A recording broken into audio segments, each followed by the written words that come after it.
Deyir, belə bir sualım var. Bacımın yoldaşı 67 yaşındadır, pensiyaçıdır. Maraqlıdır ki, bu adam banklardan külli miqdarda kredit alabilir. Amma deyir, necə yaşayacağı marağı olmadan verilir. Əlbəttə, bacımın xəbəri olmadan edir bunu. Mənə maraqlıdır ki, bu adama sabah bir şey olsa, bacım bu krediti ödəməyə məcbur ediləcəkmi? Sığorta etdirir, kimlər zamin durur? Bu haqda heç nə açıqlamır. Son günlərdə deyir, yenidən kredit alıb, əvvəlkini ödəmək istəyir. 67 yaşlı birinə verilmə şansı varmı? Xatırladım ki, deyir, bacım yeni yoldaşı aldığı kredit neynədiyindən xəbər olmur və ya yəni evə də xərcləmir. Yəni bilmir ümumiyyətlə bu kredit nəyə götürülür? Bu artıq başqa məsələdir, amma sualın əsas hissəsi 67 yaşlı şəxsə kredit verilir. Ümumiyyətlə pensiyaçılara kredit verilir.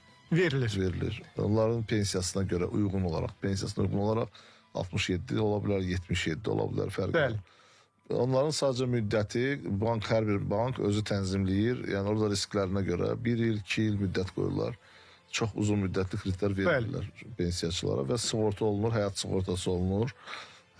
Kredit yəni sığorta olunur tam, şəxs də həyat sığortası olunur, belə deyək.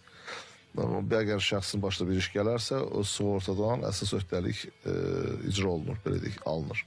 Əgər sualın ikinci hissəsinə toxunsaq ki, yoldaşının, bacısının bacısına görə, belə başa düşürüm ki, daha çox bacısına görə narahatdır. Əgər bacısına görə narahatsa, narahat olmasın. Əgər bacısı gələcəkdə borc öhdəliyi icra olunmazsa, Allah uzaq eləsin, vəfat edərsə şəxs, onda bacı gedib vərəsəlik qaydasında vərəsəliyi qəbul eləməsə, bank ondan pulu tələb eləyə bilməyəcək. Bəs o sığortalanmış məsələ harada qaldı məsələn? O sığorta olmaya da bilər də. Yəni biz ehtimalla danışırıq. Aha.